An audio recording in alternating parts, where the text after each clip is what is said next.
EMS TV के सभी दर्शकों को सनत जैन का सादर नमस्कार। इन दिनों 50 साल के बाद फिर से आपातकाल चर्चाओं में है और ये चर्चा भी ऐसी हो रही है कि इसको संविधान की रक्षा और आपातकाल दोनों को एक दूसरे के साथ जोड़ा जा रहा है। भाइयों और बहनों, राष्ट्रपति जी ने आपातकाल की घोषणा की है। इससे आतंकित होने का कोई कारण नहीं है। सिंहासन खाली करो कि जनता आती है। इसको लेकर, आपातकाल को लेकर जिस तरीके की चर्चा देश में शुरू हुई है, तो ज़रूरी हो गया है कि आपातकाल का आप सब लोग सच को भी जानें। कल लोकसभा अध्यक्ष चुनने के बाद ओम बिरला जी ने जिस तरह से आपातकाल के बारे में अपनी बात कही और 2 मिनट का मौन रखवाया, उससे आपातकाल को लेकर भारतीय राजनीति में एक बार फिर नई चेतना का जागरण हुआ है। आज राष्ट्रपति महोदय ने अपने अभिभाषण में उन्होंने भी आपातकाल की चर्चा करके इसे भारत का सबसे काला अध्याय बताया है। लेकिन मैं जो यहाँ बताने जा रहा हूँ वो इसके ठीक विपरीत है। सिक्के के 2 पहलू होते हैं और जब तक हम दोनों पहलुओं को नहीं देखेंगे तब तक सिक्के के बारे में जान नहीं सकते हैं। तो आपातकाल क्यों लगा और उसके कारण क्या थे, और आपातकाल सही था या गलत था, या आपातकाल के केवल दुष्परिणाम भी थे या उसके कोई बेहतर परिणाम भी मिले हैं, इसको जानने के लिए आपको ये वीडियो देखना बहुत ज़रूरी है।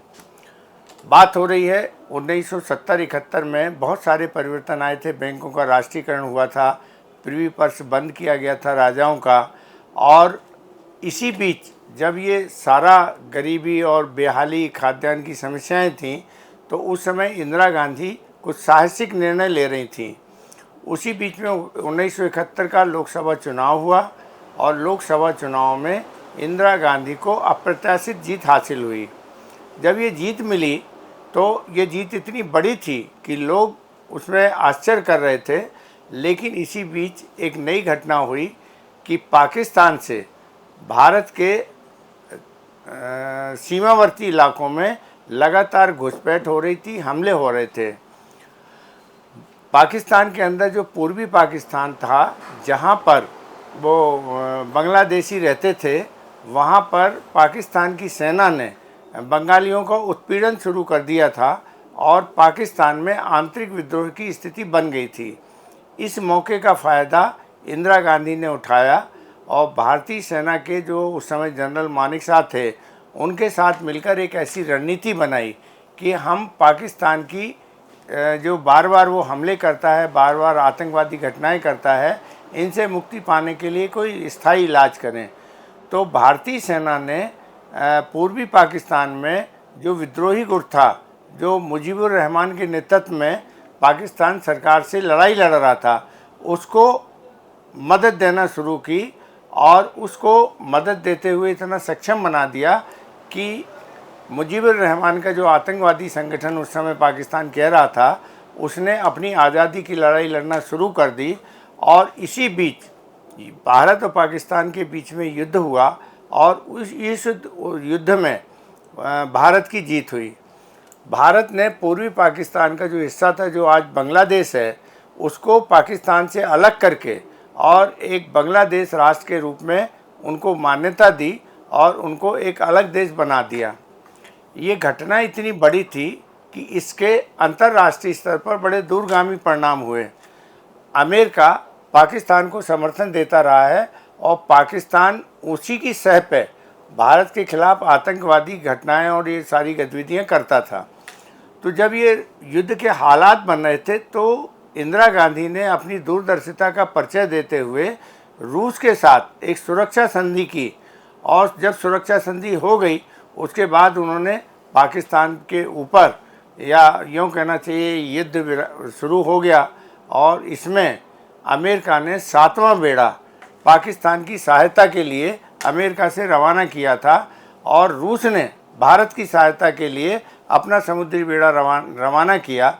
और इस युद्ध में जिस ताकत से, जिस कौशल से इंदिरा गांधी ने प्रदर्शन किया था, उससे अमेरिका को भी थमना पड़ा। बहरहाल बांग्लादेश स्वतंत्र राष्ट्र बना, भारत ने जीत हासिल की, लेकिन इसी बीच 1 करोड़ से ज़्यादा शरणार्थी पाकिस्तान से भागकर भारत में शरण लेने के लिए आए, जिन्हें शरणार्थी के रूप में कई वर्षों तक भारत सरकार को उनको मदद करनी पड़ी।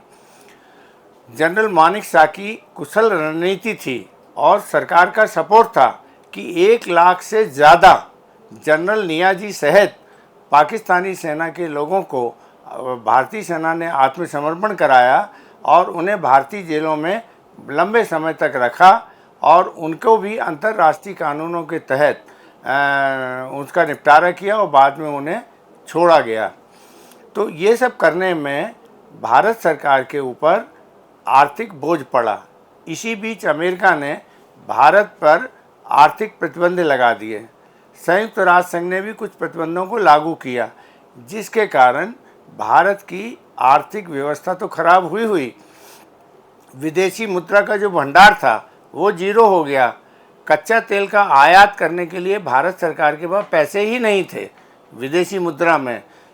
खाद्यान्न जो बाहर से आयात होके आता था, जो भारत की जनता को मिलता था, वो भी मिलना बंद हो गया। ऐसी स्थिति में भारत में अफरा तफरी की स्थिति थोड़ी सी मची 1973 से 75 के बीच में। इस स्थितियों से निपटने के लिए इंदिरा गांधी ने मुनाफाखोरी और जमाखोरी के खिलाफ एक अभियान शुरू किया और आम जनता तक खाद्यान्न आसानी से मिले, खाद्य वस्तुओं में मुनाफाखोरी ना हो, उसके लिए एक कानून बनाया और उस पर कड़े तौर पर कार्रवाई की। उसके कुछ सुखद परिणाम देखने को मिले। उस समय पेट्रोल डीजल में भी तकलीफ़ आ रही थी, तो उसको भी निपटने के लिए थोड़ा सा माहौल गड़बड़ाया। हालत यहाँ तक ख़राब हो गई थी कि 1973 और से 75 के बीच में भारत में 72-73 और 71-72 में भयंकर सूखा पड़ा था। तो सूखे के कारण जो खाद्यान्न का उत्पादन भारत में होता था वो भी बहुत कम हो गया था। ऐसी स्थिति में स्थितियाँ उस समय बहुत विकराल थीं। 1973 से जब स्थितियाँ थोड़ी सी और नाजुक हुई तो पूरे देश भर में जगह जगह आंदोलन शुरू हो गए और आंदोलन शुरू होने के महंगाई, बेरोजगारी, खाद्यान्न की कमी, पेट्रोल डीजल की कमी, पेट्रोल डीजल नहीं होने से इसका असर और भी दूसरे क्षेत्रों में पड़ा, तो जिससे सरकार को इन चुनौतियों से निपटने में तकलीफ़ आ रही थी। और ये सारी तकलीफ़ें जो थी वो भारत पाकिस्तान के बीच जो 1971 का युद्ध हुआ था और उसके बाद जो बांग्लादेश का नवनिर्माण हुआ और अमेरिका के द्वारा जो प्रतिबंध लगाए गए थे, उसके कारण ये परिस्थितियां बन गई थीं। इनसे निपटने के लिए सरकार दिन रात मेहनत कर रही थी। लेकिन उसी बीच जब 1973 से 75 के बीच में जन आंदोलन शुरू हुए, सारे ट्रेड यूनियन, उस समय ट्रेड यूनियन बहुत मजबूत थे, सारा जो भी संगठित उद्योग था उसमें सब में ट्रेड यूनियन काम कर रहे थे। इन्होंने हड़ताल कर दी। रेलवे ने 22 दिन तक हड़ताल की लगातार और सारे स्टेट ट्रांसपोर्ट जितने भी थे राज्यों के, सब ने उसके समर्थन में हड़ताल की। तो ये जो अफरा तफरी का माहौल 75 में आते आते बना था, उससे निपटना सरकार के लिए बहुत ज़रूरी हो गया था। इसी बीच में रायबरेली से इंदिरा गांधी से राजनारायण जी चुनाव हारे थे। उन्होंने इलेक्शन पिटीशन दायर की थी और 75 में इसकी सुनवाई इलाहाबाद हाई कोर्ट में होना शुरू हो गई थी। उस जब इंदिरा गांधी को गवाही के लिए हाई कोर्ट में बुलाया गया तो वो प्रधानमंत्री रहते हुए गवाही देने के लिए हाई कोर्ट में उपस्थित हुई और हाई कोर्ट ने सुनवाई करने के बाद इंदिरा गांधी का चुनाव अवैध घोषित किया। और ये चुनाव केवल 2 कारणों से अवैध हो। सबको जानना जरूरी कि वो 2 कारण कौन से थे, जो आज अपने को लगता है कि उससे तो 1000 गुना ज़्यादा गलतियां हो रही हैं, लेकिन वो छोटे से 2 कारण थे कि प्रधानमंत्री का जो मंच है वो उस समय लोक निर्माण विभाग और सरकार की जिम्मेदारी होती थी कि वो बनाए और उसका पैसा जो है कांग्रेस पार्टी को देना चाहिए था। लेकिन जब ये चुनाव पिटीशन की सुनवाई चल रही थी तो कांग्रेस पार्टी ने जो मंच का खर्चा था वो वहाँ पर चुनाव तक जमा नहीं किया था, जिसके कारण इंदिरा गांधी का चुनाव, एक ये कारण था और दूसरा कारण था कि यशपाल कपूर जो उनके निजी सचिव थे, तो वो चुनावी मंच में मौजूद थे इंदिरा जी के साथ। इन दो कारणों से उनका चुनाव अवैध घोषित हुआ। जैसे ही ये चुनाव अवैध घोषित हुआ, उसके बाद पूरे देश में इंदिरा गांधी के खिलाफ आंदोलन की बाढ़ आ गई और उनसे इस्तीफ़ा मांगा जाने लगा। साथ साथ ये पूरे आंदोलन जब चल ही रहे थे तो 1973 में एक बहुत बड़ी घटना हो गई थी उत्तर प्रदेश में, जिसमें पुलिस ने विद्रोह किया था और उस विद्रोह को दबाने के लिए सेना को भेजा गया था उत्तर प्रदेश। तो उसमें करीब 35 लोगों की मतलब हत्या वो हुई थी उस में लड़ाई में, आपस में वो उसको करने में 35 सैनिक और पुलिस दोनों मिला के मारे गए थे। 1975 में जिस दिन इमरजेंसी लगी है, उसी दिन 25 जून को लोक नायक जयप्रकाश नारायण ने दिल्ली के रामलीला मैदान में लाखों की भीड़ के बीच में ये घोषणा की थी कि सेना और पुलिस सरकार की बात को नहीं माने, और जनता को भी आह्वान किया था कि 29 तारीख से हम एक बड़ा आंदोलन करने जा रहे हैं और सेना, पुलिस और सरकारी अधिकारियों को सरकार की बात नहीं माननी चाहिए। ये खुला विद्रोह था। इससे सरकार के हाथ पैर फूल गए। यदि उस स्थिति में भी आपातकाल नहीं लगाया जाता तो देश में हज़ारों लोगों की मौत कानून व्यवस्था की स्थिति को बनाए रखने के लिए हो सकती थी और इसके बहुत सारे दुष्परिणाम भी हो सकते थे। और भारत की जो सीमा पर था, अमेरिका नाराज़ था, आर्थिक प्रतिबंध लगा रखे थे। पाकिस्तान कोई बाट ही जो रहा था कि जैसे भी भारत थोड़ा सा कमज़ोर हो और हम बांग्लादेश के युद्ध का बदला, जो बांग्लादेश हमने अलग किया था, उसको लेके फिर से युद्ध कर ले। तो इन सारी स्थितियों को देखते हुए देर रात इंदिरा गांधी ने आपातकाल लगाने की घोषणा की और ये घोषणा करने के बाद इंदिरा गांधी ने किसी भी नेता को उसके ऊपर कोई आपराधिक प्रकरण दायर नहीं किए, सबको उठा के जेल में बंद कर दिया गया था। और आपातकाल लग जाने से, जो आपातकाल पहले भी लगे थे, 1962 में भी लगे थे, 65 में भी लगे थे, वो लगे थे बाह्य युद्ध के कारण। इसमें दोनों कारण उत्पन्न हो गए थे, आंतरिक और बाह्य। तो इसके लिए पहली बार देश में आंतरिक रूप से भी इमरजेंसी लागू की गई और नेताओं को जेलों में नज़रबंद करके रखा गया। उनके ऊपर कोई आपराधिक मुकदमे दायर नहीं किए गए। जैसे ही स्थितियां 4-6 महीने में शांत हुई तो जेलों से जो राजनीतिक कैदी थे उन्हें बांड भरवा के कि वो आंदोलन नहीं करेंगे और उन्हें सरकार ने छोड़ना शुरू कर दिया था। लेकिन स्थितियों को नियंत्रण में लाने के लिए जमाखोर, मुनाफाखोर, तस्कर, गुंडे, बदमाश, ये सब जिन आरोपों में मीसाबंदी में राजनीतिक नेता गए थे, ट्रेड यूनियन के लोग गए थे, छात्र नेता गए थे, उसी धारा में ये सारे तस्कर, चोर, अपराधियों, गुंडों, बदमाशों को भी जेलों में बंद रखा गया था। जिसके कारण ये लगता है कि मीसाबंदियों की बड़ी संख्या ज़्यादा थी और इनके ऊपर उत्पीड़न हुआ है। लेकिन दो तरीके के उस समय मीसाबंदी थे। एक जो वो लोग थे जो अपराध में लिप्त थे और दूसरे वो थे जो जन आंदोलन के माध्यम से राजनीतिक कैदी के रूप में, मीसाबंदी के रूप में बंद थे। तो ये दो अलग वर्ग थे। राजनीतिक बंदी, ट्रेड यूनियन और छात्र नेताओं का वर्ग बहुत छोटा सा था। इसमें 8-10 हज़ार से ज़्यादा आदमी आपातकाल में भी जेलों में बंद नहीं रखे गए और धीरे धीरे वो छूटते भी रहे। जिन लोगों ने आखिरी तक बांड नहीं भरा वही अंतिम समय तक जेलों में बंद रहे। ये आपातकाल का सच है। दूसरा सच ये है कि आपातकाल में जो सुशासन हुआ, वो सुशासन स्वतंत्रता के बाद से यदि वो 18 महीने का कालखंड को छोड़ दिया जाए तो उसके बाद वो सुशासन कभी भी देखने में नहीं आया। इवन 2014 से 2024 के बीच में भी नहीं देखने को आया। आपातकाल की इन 18 महीने में सारे सरकारी कर्मचारी बिल्कुल समय पर कार्यालय पहुंच जाते थे। ट्रेन और बस समय पर अपने गंतव्य स्थान पर पहुंचती थी। हर आदमी डरता था रिश्वत और ये भ्रष्टाचार का काम पूरी तरीके से ख़त्म हो गया था। लोगों में एक भय व्याप्त हो गया था कि इमरजेंसी लगी है और यदि हम मीसाबंदी के रूप में यदि जेल में गए तो हमारा बाहर निकलना मुश्किल होगा। तो जो मैंने देखा है और समझा है, मेरा चूँकि आपातकाल के दौरान मैं सक्रिय था, देखा भी है कि बड़े बड़े नेता भी इस बात को लेकर घबरा रहे थे कि यदि हमसे कोई गलती हुई, और चाहे वो कांग्रेस पार्टी का हो चाहे विपक्ष का हो, तो उस गड़बड़ी को लेकर वो बहुत सजग हो गया और सब ने नियम के अनुसार काम करना शुरू कर दिया। तो आपातकाल का जो सबसे अच्छा पक्ष था वो ये था कि इन 18 महीनों में देश में एक सुशासन स्थापित हुआ। जनता अपने अधिकारों के साथ साथ कर्तव्यों को भी समझने की स्थिति में आई। पहली बार योजना आयोग ने जो नीतियां बनाई थी उनका क्रियान्वयन सही तरीके से होना शुरू हुआ।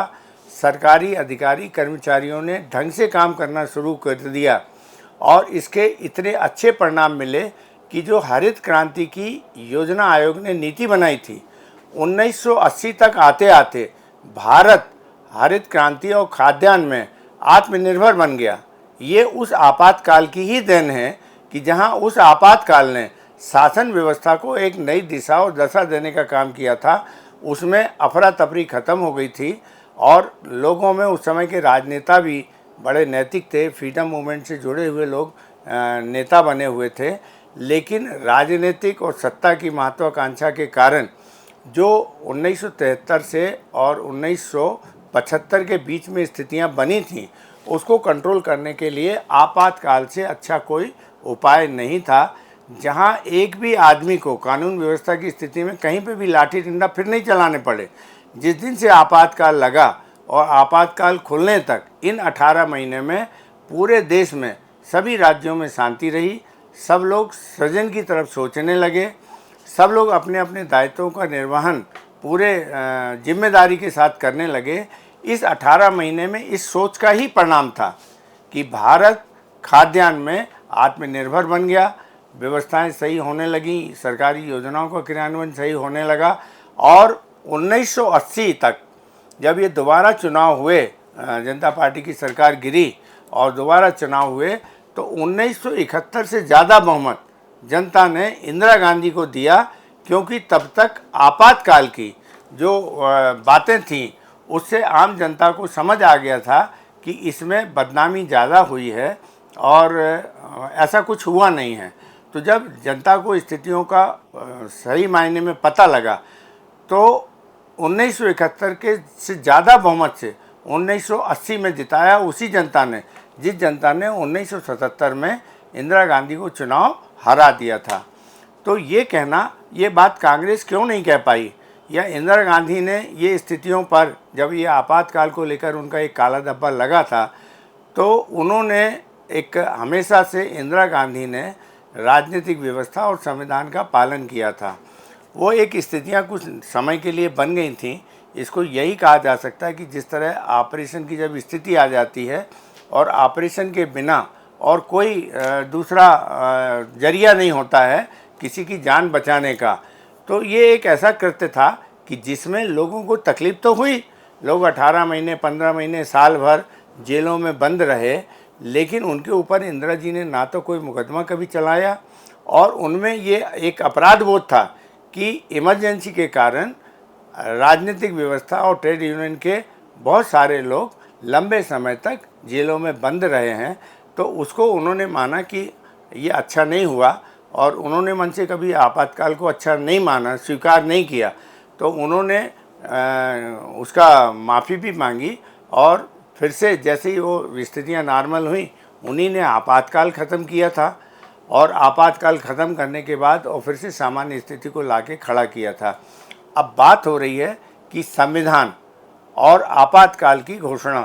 तो आपातकाल एक समय की मांग थी और उस समय की मांग में मैं समझता हूँ कि इंदिरा गांधी सरीकी यदि साहसी नेता प्रधानमंत्री की कुर्सी में नहीं होती तो देश में बहुत विनाश होता। आंतरिक स्थितियाँ बहुत ख़राब हो गई थीं और हज़ारों लोग आंदोलन में और उस अफरा तफरी में मारे भी जाते। इसको नियंत्रित करने के लिए जो उन्होंने आपातकाल का सहारा लिया और बड़े आसानी से 18 महीने के अंदर सारी स्थितियों को कंट्रोल करके और फिर आपातकाल को ख़त्म करके और नॉर्मल स्थितियों को ला दिया। आज तक किसी के ऊपर, किसी भी मीसाबंदी के ऊपर कोई मुकदमा नहीं चला। ये ज़रूर है कि उन्हें 18 महीने, 15 महीने, 12 महीने, जो भी जितने दिन तक रहा उसको कष्ट हुआ, इस कष्ट से इनकार नहीं किया जा सकता है। लेकिन वो एक स्टेज ऐसी थी कि यदि वैसा नहीं किया जाता तो इसमें बहुत बड़ी आंतरिक रूप से रक्त क्रांति भी होती और बाहरी देश हमला भी भारत के ऊपर कर सकते थे। निर्णय लेना दुनिया का सबसे कठिन काम है, लेकिन आपातकाल जैसा निर्णय लेना, बांग्लादेश को पाकिस्तान से स्वतंत्र कराना, करोड़ों शरणार्थियों को अपने यहाँ सालों शरण देना, ये सब कोई सामान्य निर्णय नहीं थे। और आज इंदिरा गांधी की छवि जिस तरीके से संविधान विरोधी बताई जा रही है, तो उन्होंने भी संविधान के कानूनों के अधिकार ही आपातकाल लगाया था। अघोषित आपातकाल नहीं था, घोषित आपातकाल था और सबको पता था कि इस आपातकाल में हमारे ये अधिकार नहीं है और हम कोई काम करेंगे तो हमें इस तरीके से दंडित होना पड़ेगा। तो घोषित आपातकाल में तकलीफ़ें तो हुई, 18 महीने तकलीफ़ें हुई, 5 साल तक तकलीफ़ें हुई। और ये तकलीफ़ें जो उस समय की परिस्थितियां बन गई थी कि 1971 के युद्ध के बाद जब पूरी दुनिया के देशों ने भारत के ऊपर प्रतिबंध लगा दिए थे, उन प्रतिबंधों के रहते हुए जिस अच्छे तरीके से वो इस देश को बाहर निकाल के लाए हैं, इसके लिए उनकी तारीफ़ होनी चाहिए। अन्यथा लोग निर्णय लेने से डरेंगे और जो इंदिरा गांधी ने किया है, जो अच्छे काम किए हैं, यदि उसकी सराहना नहीं की जाएगी तो अच्छे काम करने वाले लोग कभी आगे नहीं आएंगे। आपातकाल का एक सच ये भी है, इसको जानें। नमस्कार।